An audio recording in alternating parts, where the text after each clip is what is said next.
Era uma vez uma mulher que via um futuro grandioso para cada homem que a tocava.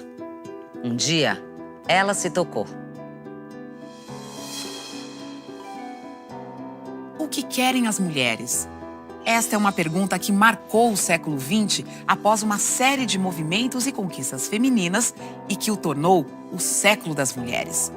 Elas reivindicaram a igualdade de direitos políticos, sociais, reprodutivos e hoje ainda lutam contra a violência doméstica e sexual, discriminação no trabalho, preconceitos. Se foi no século XX que a mulher conquistou o direito à existência, no XXI ela luta por mais do que existir. Luta pelo respeito ao seu corpo, suas escolhas, sua vida. Esta série do Café Filosófico reúne pensadoras feministas de diferentes áreas do conhecimento numa reflexão pela autonomia das mulheres.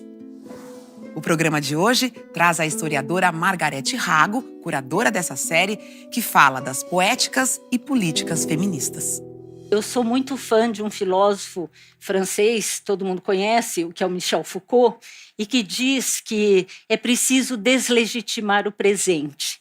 E a gente deslegitima o presente, sacudindo as evidências, questionando o que é dado como natural e como sempre foi assim, sempre será, pela história, mostrando a historicidade, né? Mostrando de onde vem essa ideia, onde começou. Né? E as coisas têm um começo. E se elas têm um começo, felizmente elas podem ter fim. Então nós não somos condenados a uma natureza, a um destino, a alguma coisa que será sempre assim. Isso é uma grande libertação. Acho que é por isso que eu me fascino tanto por esse filósofo. Nós estamos ouvindo falar muito da intolerância, não é? Mas a intolerância tem raízes muito fundas, né? Muito profundas.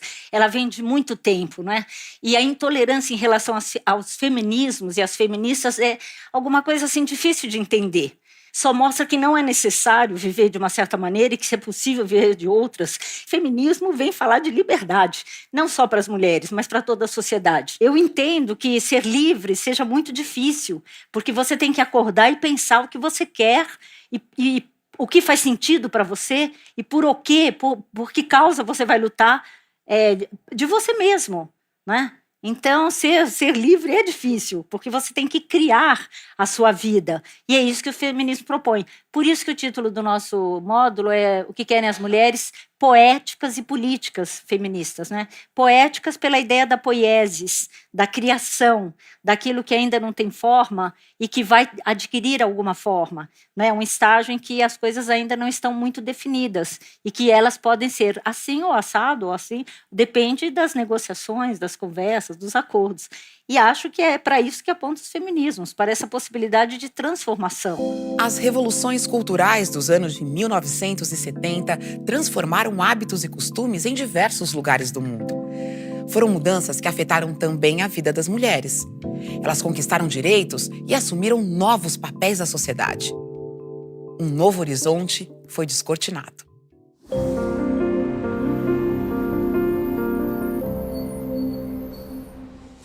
Eu não vou lá para trás, muito para trás, mas eu vou para a década de 70, quando uma nova onda do feminismo emerge, em que presas políticas que vão saindo das prisões, exiladas políticas voltam e encontram as jovens nas universidades falando em feminismo. Não é? Já se passaram os anos de chumbo no país, não é? Nós estamos começando a tender para a abertura, nasce o Jornal Brasil Mulher, Nós Mulheres, o Mulherio, que é uma imprensa feminista discutindo questões das mulheres. É verdade que a questão era muito mais ampla, porque, embora houvesse uma ditadura muito violenta no país, e todo mundo sabe disso, havia também um processo de modernização também muito forte. Uma modernização conservadora, mas uma modernização. Então, os meios de comunicação se transformaram profundamente, shopping centers apareceram, as pessoas começaram a se informar do que acontecia no mundo, as pessoas começaram a se separar.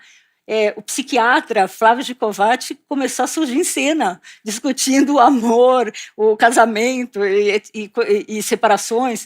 Então, foi assim uma transformação nos costumes e nos hábitos, quer dizer que meio que defasado com a ditadura que a gente estava vivendo, porque a ditadura era fechamento, mas do lado de cá, a sociedade se transformava profundamente, e é nesse contexto, então, que renasce esse movimento feminista e se articula muito rapidamente, mas também nasce o movimento gay, o movimento negro, um outro movimento operário. Então, são muitas coisas que estão acontecendo no país e o feminismo vai no bojo dessas lutas.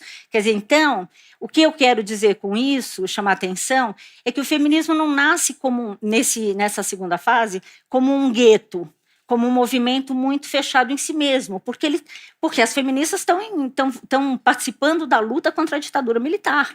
E, em muitos casos, elas não encontram espaço nos partidos políticos de esquerda para discutirem os seus temas. Não é? Então, as histórias que as feministas desse momento, que eram de partido e que saem das prisões, contam, é que era uma disputa para saber se iam falar de salário ou de aborto. Elas queriam ir nas portas das fábricas falar de aborto, e os companheiros queriam que elas falassem de salário, porque achavam que essa questão não tem importância, essa é coisa de mulher. E, num segundo momento, nos anos 80, esses grupos levam esses movimentos para sindicatos, partidos, universidades, para o interior das cidades. Havia um movimento de mulheres no país muito forte, muito poderoso, ligado à teologia da libertação e à igreja. Lutava por creche, por moradia, por habitação, lutava por muitos temas, mas não era feminista, não questionava as questões da mulher, não discutia violência doméstica, não discutia a criminalização do aborto, não discutia assédio, não. Mulheres, vocês sabem, eu não preciso falar muito sobre esse tema, foram educadas a serem abnegadas. Quer dizer, as mulheres desde o século XIX, né? Porque isso não aconteceu com a sociedade de corte. É do século XIX para cá, não é, que um novo padrão de feminilidade, de masculinidade se instaura, e nesse padrão a mulher deve ser abnegada, deve cuidar do outro e não cuidar de si. Ora, o feminismo vem para esses movimentos de mulheres dizendo, tudo bem, é ótimo, temos mesmo que cuidar de todo mundo, da família, das crianças, do marido, do irmão, mas vocês não podem abrir mão de vocês. E, obviamente, isso foi uma revolução, não é? Porque essas mulheres começaram a olhar para o próprio corpo e falaram, nossa, eu não conheço meu corpo, eu não sei do que vocês estão falando, como, do que se clitóris, orgasmo feminino, como, do que se trata? Sonho com um intelectual destruidor das evidências e das universalidades, que localize e indica nas inércias e coações do presente os pontos fracos, as brechas, as linhas de força, que sem cessar se desloca. Não sabe exatamente onde estará ou o que pensará amanhã, por estar muito atento ao presente.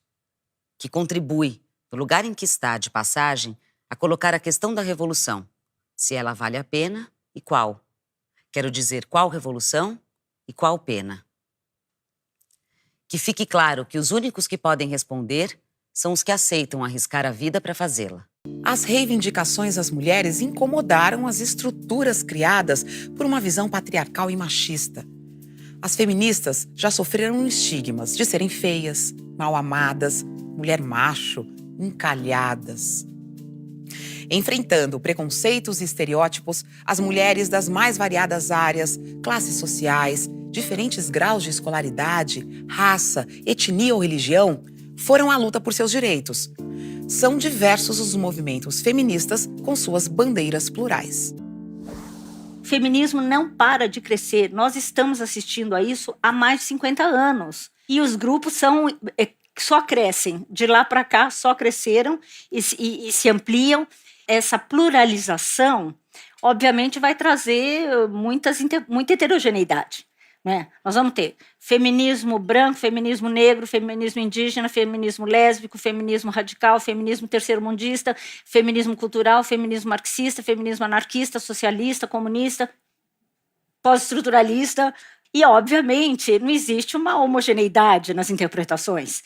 Uns grupos acham que a prostituição é um horror e não querem papo com as prostitutas. Outro grupo acha o contrário, que o problema existe. Não sei se é problema ou não é problema, isso é também uma questão, mas as prostitutas aí estão e as feministas não podem deixar de falar com as prostitutas e pensar o que elas querem ou sei lá o quê, entendeu? Então, uns grupos acham que Transgêneros, a mesma coisa hoje. Não existe um consenso, não existe uma relação que você diria, as feministas se relacionam assim com os transgêneros. Não é verdade.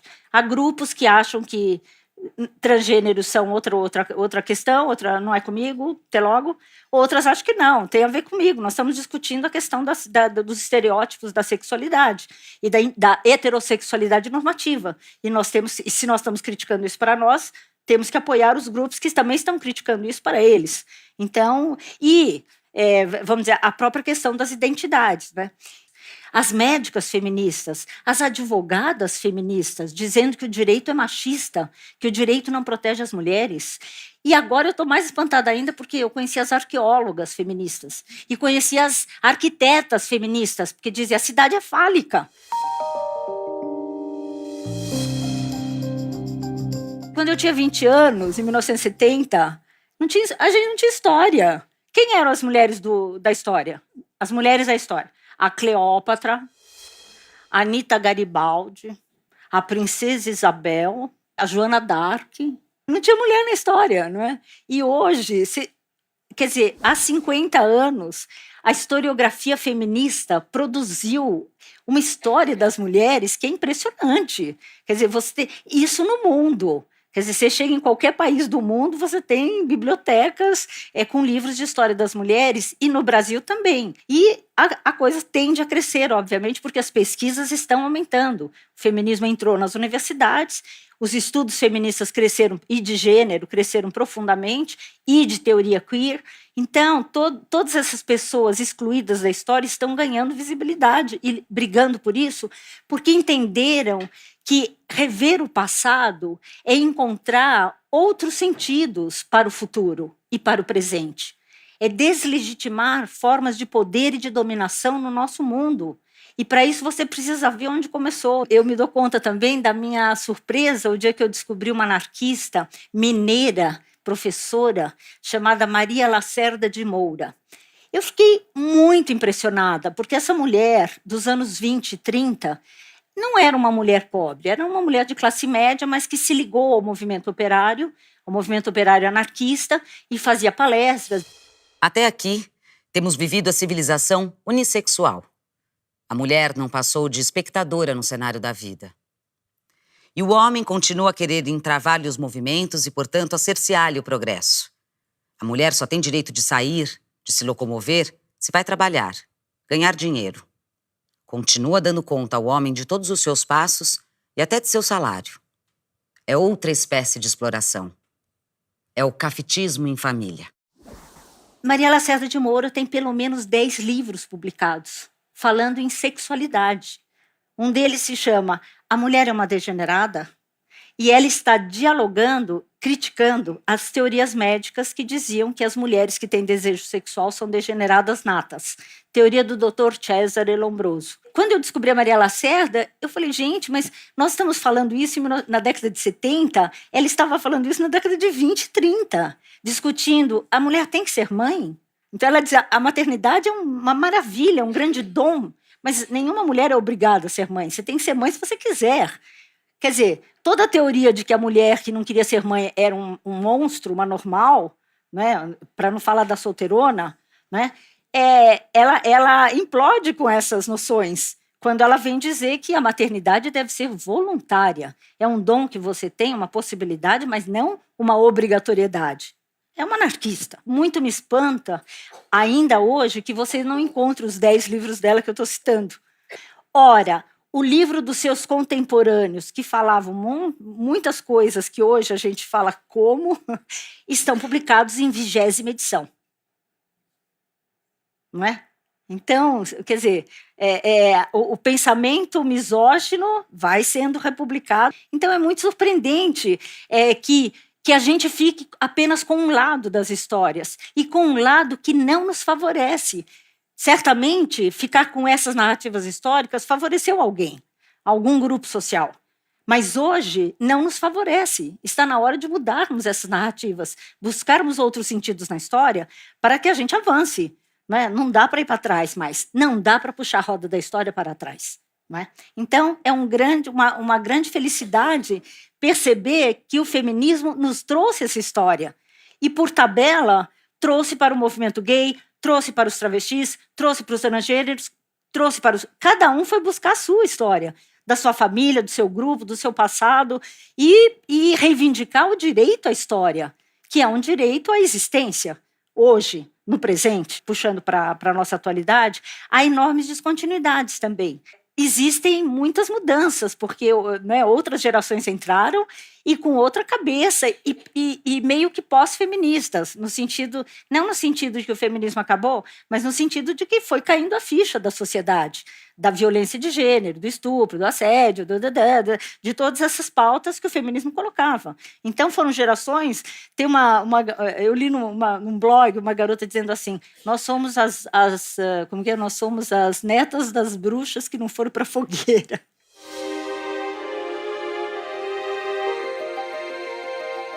Mas, no entanto, não houve isso não significou uma dispersão no sentido de desunião.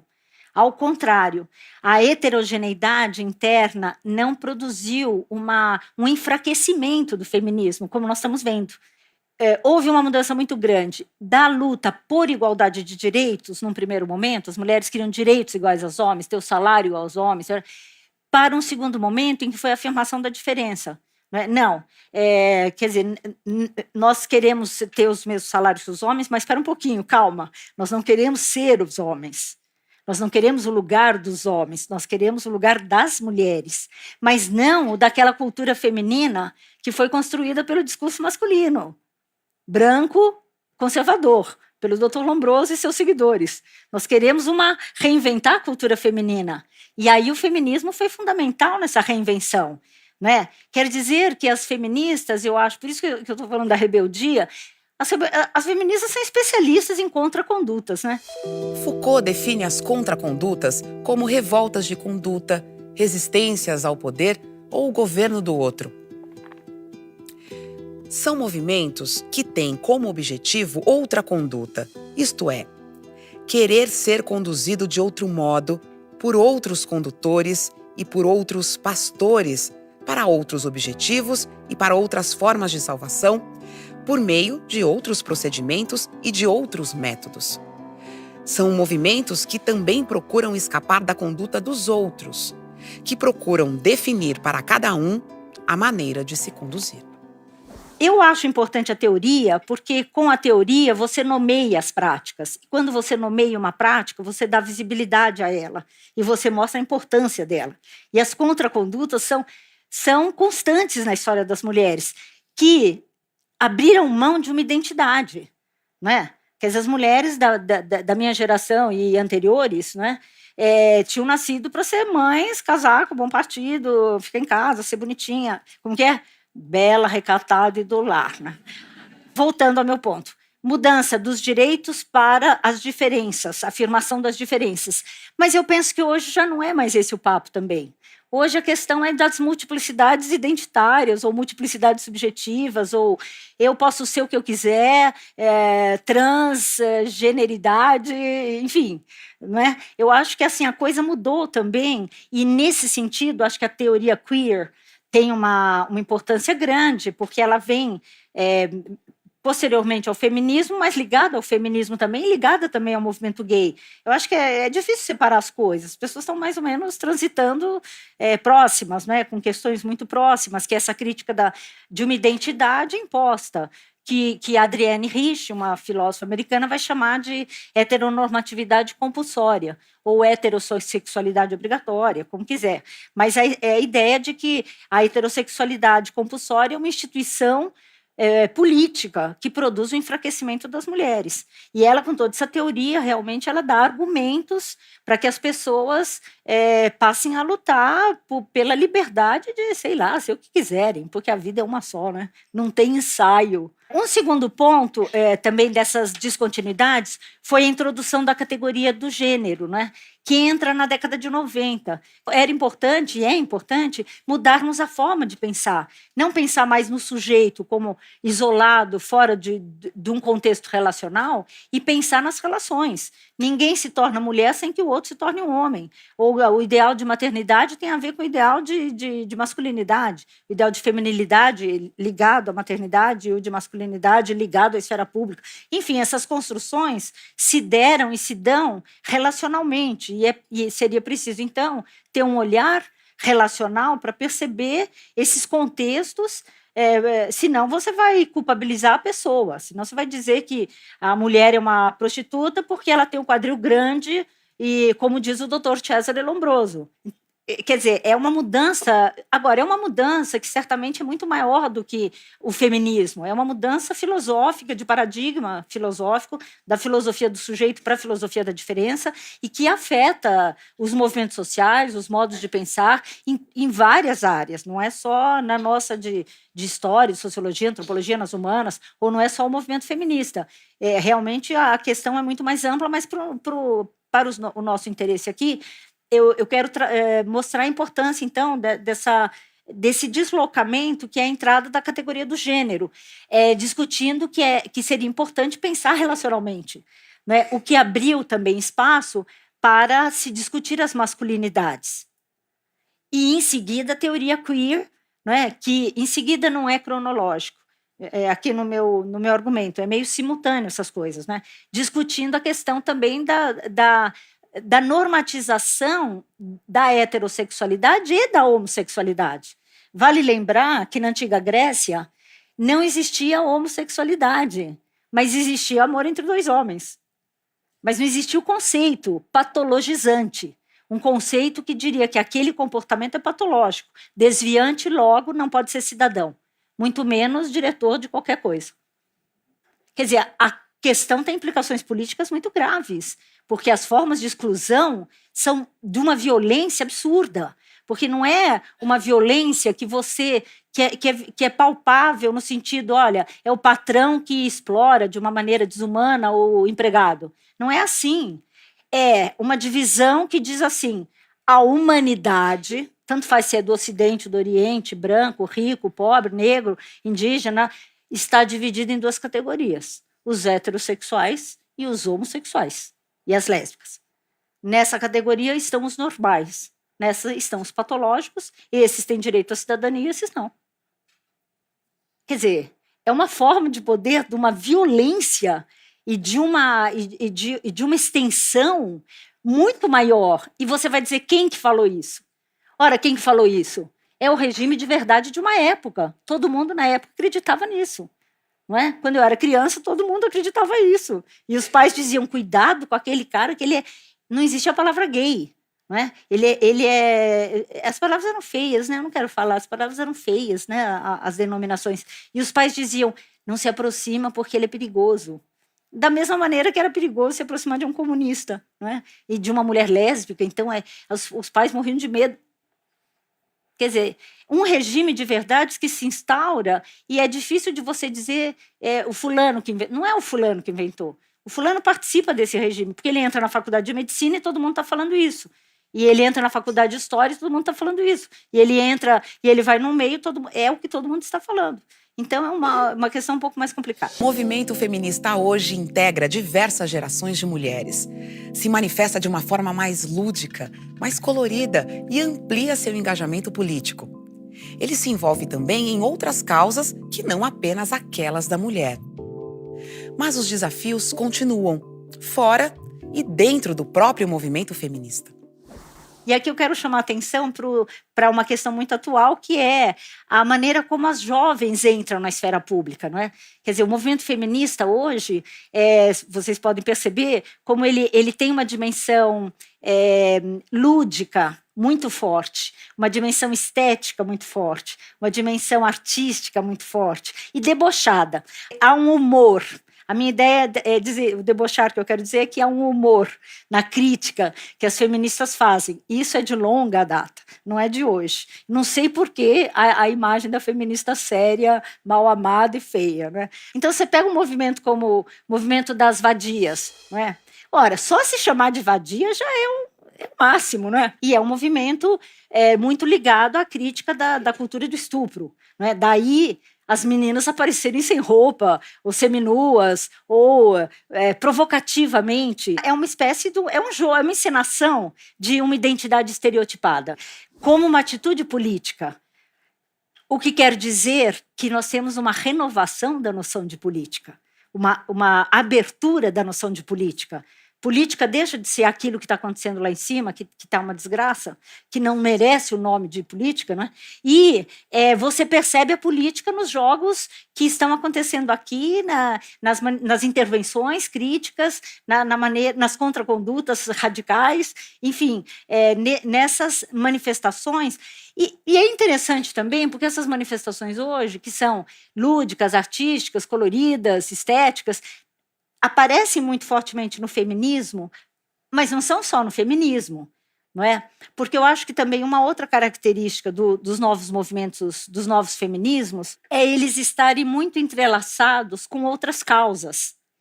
Então, você tem a ocupação das escolas e o grupo feminista dentro da ocupação das escolas. Ou você tem o movimento pelas bicicletas, ciclovias, e as feministas ali mostrando que, olha, ser mulher e andar de bicicleta é a mesma coisa que ser um homem e andar de bicicleta.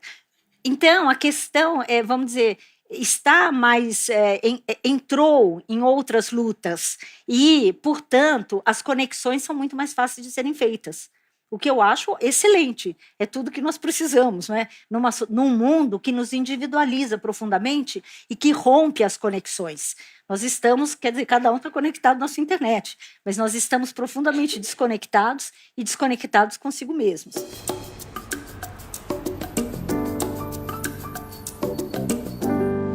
O feminismo não está acontecendo só nas cidades, né? Os feminismos também estão acontecendo no campo. E no campo nós temos Marcha das Margaridas, nós temos a Via Campesina, nós temos mulheres do MST. Quer dizer, há uma quantidade enorme de movimentos feministas no campo, em que as mulheres também estão discutindo outros modos de produzir, né? A economia solidária, então, o agro, né, contra o agronegócio, então, a favor da ecologia, novas formas de agricultura. Então, eu penso que também nesse universo as transformações são muito grandes que estão acontecendo. E, obviamente, não é apenas uma transformação no modo de produzir o alimento, é uma transformação na própria sociabilidade e na própria interação das mulheres entre si. Aí que eu acho que é a questão mais importante, que é a mudança numa cultura feminina anterior, né, vamos dizer, que vinha da década de 50 ou do século XIX, enfim, que dizia que as mulheres eram incapazes de amizade, que as mulheres estão sempre em disputa e girando sempre em torno de um homem, né, que as mulheres são muito competitivas entre si. Então, isso era o que a gente ouvia e aprendia e vivia, não é? E não é mais essa realidade.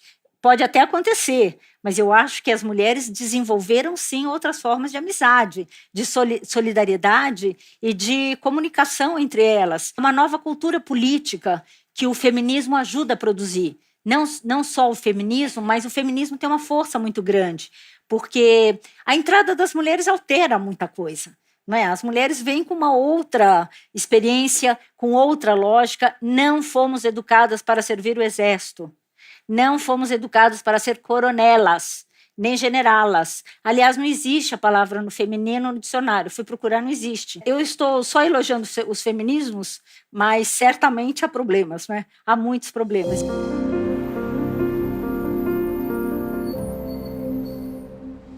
Na década de 90, um dos grandes desafios para o feminismo foi a questão da institucionalização. Porque o que aconteceu que os feminismos expandiram e entraram no Estado, não é? Até surgiu o Ministério das Mulheres, que agora já deixou de existir. Tudo rápido, né? No Brasil, assim, né? Mal começa, acaba. Mas, enfim, vamos falar do que existia. a Secretaria Especial das Mulheres, a Secretaria Municipal das Mulheres, a Secretaria de Políticas Públicas das Mulheres, não é? O Conselho da Condição da Mulher. Enfim, as mulheres entraram no Estado. E isso causou incômodos, um mal-estar, porque muitos grupos feministas começaram a dizer, bom, agora o feminismo virou feminismo de Estado. E isso seria uma coisa negativa, porque há pessoas que falam em feminismo de Estado como uma coisa positiva. Há outras que dizem que não existe feminismo de Estado, porque o Estado nunca será feminista, porque é Estado. E outras que dizem que o feminismo perde a sua radicalidade quando ele faz concessões ao Estado em troca das políticas públicas. Então, isso provocou um debate muito grande. E muitos grupos feministas se consideram autônomos, não querem verba do Estado, não querem, porque não querem também abrir mão da sua radicalidade e da sua liberdade, entendeu? Da sua autonomia. Então, eu quero trazer para vocês essa questão, apenas trazer o problema, não é? Para dizer que da década de 90 para cá, houve muita discussão sobre essa questão das políticas públicas, que cresceram, obviamente, nesses últimos 12, 13 anos, não é? A Lei Maria da Penha, por exemplo, essa tipificação do feminicídio, o Programa de Enfrentamento à Violência, o Pacto Nacional de Enfrentamento de 2007, o Programa Mulher Viver Sem Violência. Imagino o que isso significa nessas comunidades, que também, obviamente, têm as suas líderes, têm os seus trabalhos de base, têm as suas redes, né, vamos dizer, de mobilização, mas, de uma certa maneira, estão muito longe dos grandes centros urbanos. Há um debate no sentido de que muitas feministas, uma grande parte do feminismo, também tem dúvida se isso é um caminho, né? Se as políticas públicas vão resolver a questão da dominação masculina. Não vai, né? Não vai resolver. Mas também não sei se é o caso de ser contra as políticas públicas. Também é uma questão muito delicada, não é? Porque havia um medo de o feminismo se perder e ficar, então, à mercê do Estado, das políticas públicas do Estado, que, por sua vez, ditaria as identidades sexuais. Porque quando o Estado vai lá dizer isso é violência contra a mulher, o que ele quer dizer com mulher? A Bela, que está no museu? A grande especialista em violência contra as mulheres, em violência de gênero, que é a antropóloga Rita Segato, da Universidade de Brasília, entende que a violência contra as mulheres tem aumentado. Muitas feministas acham que não, que ganhou visibilidade, porque antigamente uma mulher era estuprada e não falava, era assediada e não falava, agora todo mundo tem um apito e põe a boca no trombone. Mas ela acha que não. Ela acha que nunca houve uma violência tão violenta, tão grande contra as mulheres, como, por exemplo, as práticas do feminicídio. E por que essas mulheres são mortas? Não são mortas porque os homens desejam o corpo das mulheres. Pelo contrário, são mortas por ódio. Porque é um grupo de traficantes que está brigando com outro grupo e, para se vingar, se vinga no corpo das suas irmãs, mulheres, esposas. Isso aconteceu em guerras, que soldados de um país entram em outro e, para marcar o território e se vingar, eles estupram as mulheres. Mas não é porque desejam as mulheres, não é uma questão sexual. É uma questão de poder, de guerra. É para se vingar dos inimigos. Agora, diz ela, a análise dela é de que isso não acontece mais só nas guerras. Que isso chegou no nosso mundo. Eu sou mulher. Aquela que tu olha na rua, me acha feliz e logo diz, é puta. Sou a mesma que você julga e intitula é fácil. Sou a criança desconsolada, desesperada, quando viu a mãe, que também sou eu, ser agredida, perseguida e abatida, deitada no chão. Sou a mesma que vai à luta, que não muda a conduta. Sabe que a sociedade precisa de ação, da revolução. A que busca liberdade e felicidade, mas sabe que isso só vem com a igualdade de toda a população. Mãe, filha, amante, prostituta ou vizinha, sou minha, livre e mulher. Você já deve ter ouvido a expressão seja empresário de si mesmo. Isto é resultado de uma doutrina econômica, o neoliberalismo, que invadiu o nosso cotidiano, alterando nossa forma de viver e de ver o mundo. Um conceito teoricamente da economia passou a ser uma filosofia de vida. Mas é preciso entender o desafio que o neoliberalismo está nos colocando, como ele afeta a vida cotidiana de todos nós e de que forma ele atinge também a luta e as questões do feminismo. Se pensa, em geral, o neoliberalismo como uma política econômica ou como uma doutrina econômica. E o Michel Foucault, de 1979, mas que nós estamos tomando contato em 2013, 2014, com essas discussões, vem nos dizer que o neoliberalismo é muito mais, porque é uma racionalidade governamental, é uma arte de governar, é uma arte de conduzir as condutas. A questão é muito pior. E se trata, para ele, de expandir o que seria do domínio do econômico, a lógica custo-benefício, a lógica do mercado, para todas as dimensões da vida social, inclusive para a subjetividade. Então, e o Gilles Deleuze é outro filósofo também que caminha nessa direção, eles vão dizer o quê? Que hoje se espera do indivíduo não que ele tenha uma empresa, mas que ele seja uma empresa e que ele seja o empresário de si mesmo. Então, o sujeito neoliberal é o empresário de si mesmo, que deve pensar em termos de custos e benefícios e na sua capacidade de aumentar seu capital, de aumentar sua renda, porque ele é o capital. Então, ele tem que aumentar sua renda, e esse capital é constituído pelo capital genético, pela sua herança genética, e pelo seu capital adquirido, pela herança que você vai adquirindo. O capital genético, nesse sentido, os teóricos do neoliberalismo, que estão lá atrás, como Gary Becker, da Escola de Chicago, americano, que foi da Escola de Chicago, um dos grandes nomes do neoliberalismo, no livro dele ele vai dizer isso, que a mãe tem que cuidar muito bem do seu nenê, que ela tem que calcular quantas horas ela passa com o nenê, porque as horas de afeto da mãe com seu nenê significam aumento do capital adquirido. De acordo com a teoria do capital humano, você deve se ver como uma empresa. Portanto, deve investir em si mesmo. Segundo a filósofa Johanna Oxala, as mulheres também foram chamadas para serem vistas e para se verem como sujeitos neoliberais, isto é, sujeitos de interesse que fazem suas livres escolhas baseadas no cálculo econômico racional. Nesta lógica, a mulher deveria adquirir muitas competências, aprender a administrar os negócios, embelezar-se, não para seduzir um homem, como se dizia no passado, mas para atestar sua capacidade de autoadministração, de gerir a própria empresa, que é seu corpo e a sua vida. E o capital genético tem que ser pensado, você não pode casar com qualquer um.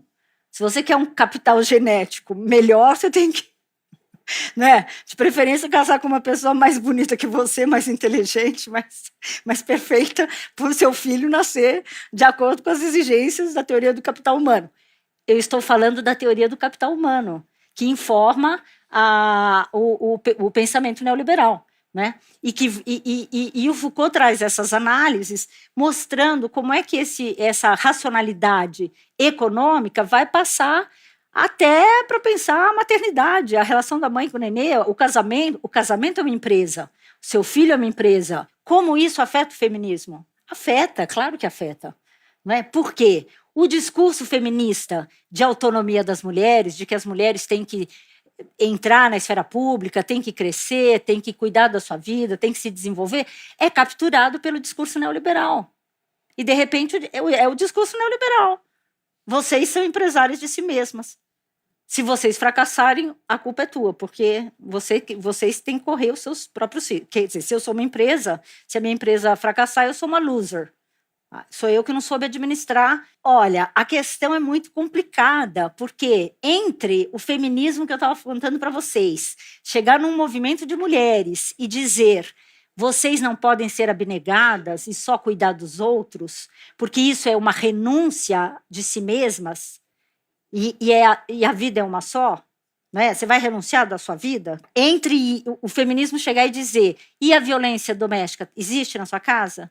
E você é assediada? E o estupro? E não sei o que, não sei o que lá?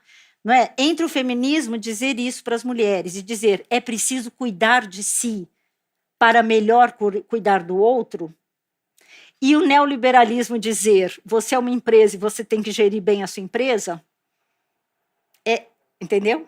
Tá ali, né? Vamos dizer, é muito fácil de você se perder nesse discurso e aceitar esse novo regime de verdades que está entrando com uma força impressionante, ou já entrou no nosso mundo, nós estamos vendo isso na formação dos jovens, sobretudo, não é? E perceber as armadilhas envolvidas nessa relação de poder.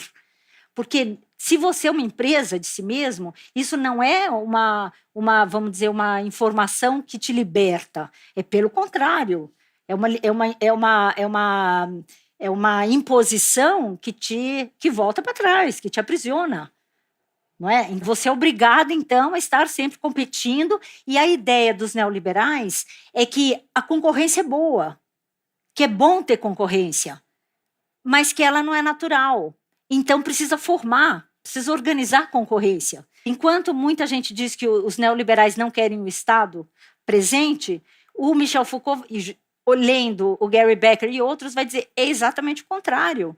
Os neoliberais querem mais Estado, porque o Estado precisa ajudar a organizar a concorrência, precisa ajudar a formar indivíduos neoliberais que invistam nesse novo regime de verdades, que potencialize o capital humano.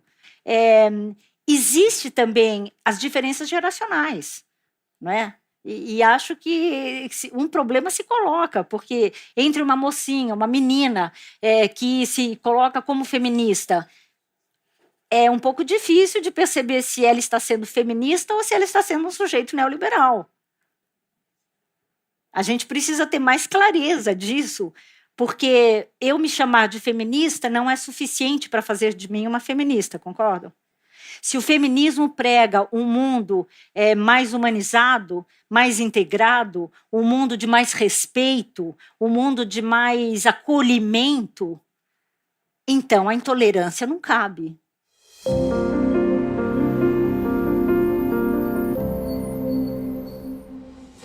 O feminismo transformou a maneira de produzir a ciência.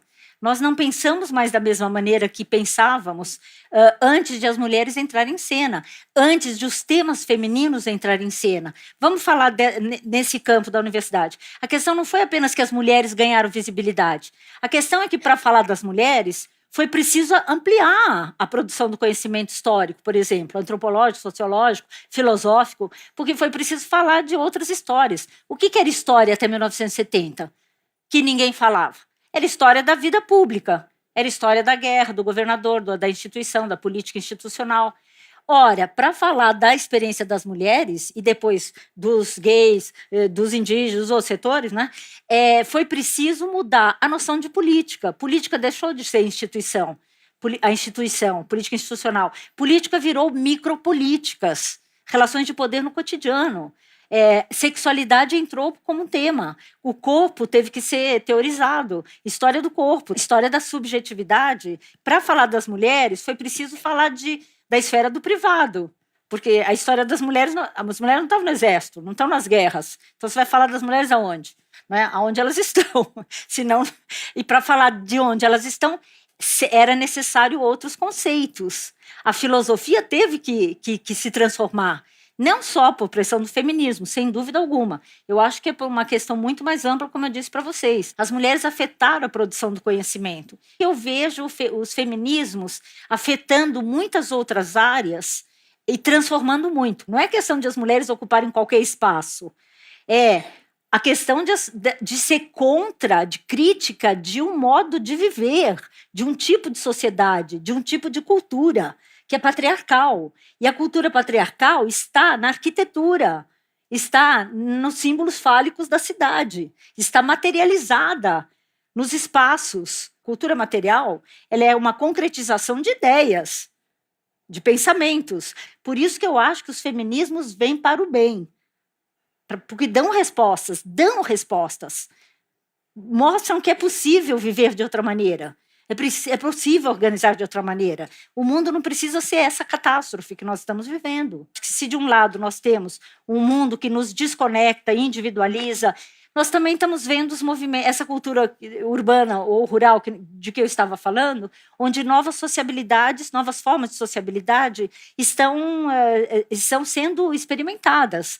Claro que a sociedade ainda é burguesa, capitalista, de direita, tradicional, homofóbica, racista, misógina, mas não é só isso. Se a gente ficar só com esse lado, nós vamos jogar fora tudo que aconteceu de transformação. E eu quero valorizar as transformações, eu quero potencializar o positivo, e eu quero continuar a viver num mundo em que eu acredite. E eu quero lutar para que esse mundo cresça, entendeu? Então eu sei que tem o estuprador, que tem a gangue, tem o não sei o quê, até uns anos atrás, piadinhas misóginas, as pessoas davam risada, hoje é feio. Hoje o cara tá fora. Não é? Um novo homem não pode mais. Eles também são filhos de outras mentalidades. Os homens mudaram, os gays mudaram, os travestis mudaram, a sociedade mudou. O debate não cessa e se amplia. O feminismo continua sua luta e se fortalece nas suas conquistas. Acesse mais palestras no site do Instituto CPFL e inscreva-se no canal do Café Filosófico no YouTube.